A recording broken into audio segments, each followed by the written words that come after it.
زکوٰۃ کا دینا ہمارے لیے ایسا فرماتے تھے اگر صحیح طریقے سے زکوٰۃ ادا کرنے پر امت آ جائے تو زکوٰۃ کی برکات برداشت نہیں کر سکتی. ایک بڑا طبقہ ہے جو زکوٰۃ کو مستحقی سے چھپا لیتا ہے. اللہ سے نہیں چھپا سکتے, اللہ سے نہیں چھپا سکتے.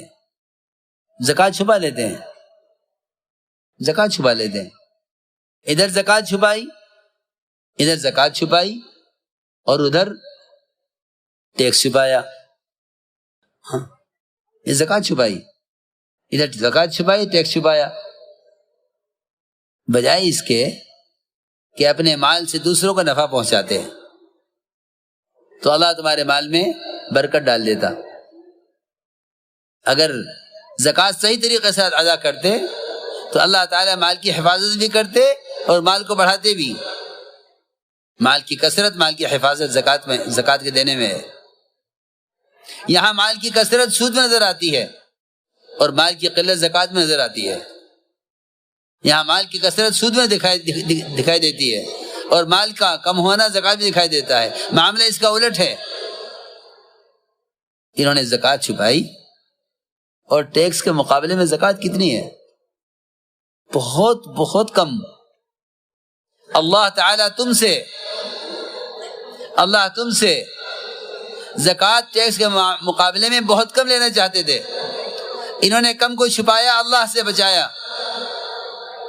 اللہ نے اس زکوٰۃ کے چھپانے کے جرم میں ان پر ٹیکس ڈال دیے.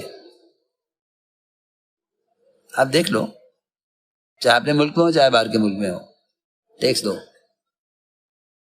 ابھی تک تو دکان مکان کا ٹیکس تھا, اب اپنا بھی ٹیکس دو. جی ہاں, اپنا بھی ٹیکس دو, اپنا بھی ٹیکس دو. وہ خدا کی قسم اگر کہہ سکتا ہوں کہ ٹیکس کا بوجھ اور ٹیکس کی جو مصیبت پڑی ہے یہ زکوٰۃ کے چھپانے سے پڑی ہے. اتنا ہی نہیں ہوا بلکہ زکوٰۃ کو چھپا کے رکھا, اللہ نے سارا مال ردی کر دیا. سارا مال ردی. نظام ہمارا ہے, معاملہ ہمارے ہاتھ میں ہے. اس نے یہ کر دیا, اس نے یہ کر دیا, اس نے یہ کر دیا, اس نے یہ کر دیا. کیوں کر دیا؟ تو نے کیا کیا؟ تجھ سے کیا غلطی ہوئی؟ یہ سارا نظام کائنات جو تیرا خادم تھا, تجھے اللہ نے مخدوم بنایا تھا. سمجھتے تھے کہ مسلمان مخدوم ہے, نظام کائنات اس کی خادم ہے. خادم کو الزام دے رہا, خادم نے کر دیا. خادم کو الزام دے رہا ہے, خادم نے کر دیا. غلام, تیرا غلام تجھے نقصان پہنچا دے, یہ کیسے ہو سکتا ہے؟ تم نے زکوٰۃ چھپائی, اللہ نے ٹیکس مسلط کیا. تم نے زکوٰۃ چھپائی, اللہ نے مال کو ردی کر دیا. یہ سیدھی بات ہے. ہم کبھی نہیں کہتے, ہم کبھی نہیں مانتے اس بات کو کہ ان کے مسائل کا تعلق اور ان کے احوال کا تعلق غیروں سے ہے. بالکل نہیں. ان کے مسائل کا تعلق ان کی اپنی ذات سے ہے. موسیٰ فرماتے تھے اگر مسلمان صحیح طریقے سے زکوٰۃ دینے پر آ جاوے تو دنیا میں کوئی بھوکا نہیں رہ سکتا اور کوئی ننگا نہیں رہ سکتا. یہ پکی بات ہے. صرف اگر زکوٰۃ صحیح طریقے سے ادا کر دے. اس لیے میرے دوستو عزیزو, زکوٰۃ کا ادا کرنا یہ ہے کہ مستحق کو خود تلاش کرو. لوگ زکوٰۃ کے ادا کرنے کا مجاہدہ نہیں کرتے. کوئی آ کے لے جاوے گھر پہ نہیں.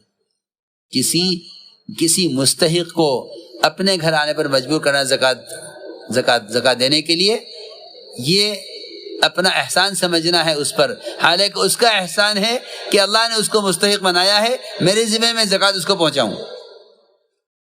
یہ فرماتے تھے ایسے تلاش کیا کرو مستحق کو زکوٰۃ دینے کے لیے جیسے پانی تلاش کرتے ہو وضو کے لیے کہ نماز پڑھنی ہے. پانی تلاش کرو, نماز پڑھنی ہے, کہ مستحق کو تلاش کرو کہ زکوٰۃ دینی ہے. جو مال پاک کیا ہے اس مال کو خیر کے کاموں میں خرچ کرو تاکہ تمہارے پاکیزہ مال سے خیر کے شعبوں میں تربیت کے اور تعلیم کے اور ان میں صفات کے پیدا ہونے کے راستے کھلیں. کیونکہ ضروری بات عرض کر رہا ہوں, صاف ستھرے مال کو خیر کے کام میں خرچ کرو, مساجد پر, مکاتب پر, اور جو مال زکوٰۃ کا دیا ہے، مال کا میل ہے، اس کو مستحقین پر، غرباء پر، فقراء پر خرچ کرو. خود جا کر تلاش کرو کس کی کہاں ضرورت ہے، کس کی کیا ضرورت ہے. عمر رضی اللہ تعالیٰ عنہ کسی گھر سے اچانک کھانا منگوا لیا کرتے تھے دیکھنے کے لیے کہ ان کے گھر کے کیا نظام ہے. اگر ان کے کھانے کا معیار محمد صلی اللہ علیہ وسلم کھانے کا معیار سے گرا ہوا ہے تو ان کی مدد کی ضرورت ہے، اور اگر ان کے کھانے کا معیار آپ کے کھانے سے بڑھا ہوا ہے تو ان کی تربیت کی ضرورت ہے. اس لیے عرض کیا کہ زکوٰۃ مستحق کا حق ہے، اس کو پہنچاؤ زکوٰۃ. اس لیے فرماتے تھے کہ زکوٰۃ کی برکات برداشت نہیں کر سکتا، زکوٰۃ کی بہت برکتیں ہیں. اس لیے عرض کیا کہ زکوٰۃ مستحق کا حق ہے، اس کو پہنچاؤ زکوٰۃ.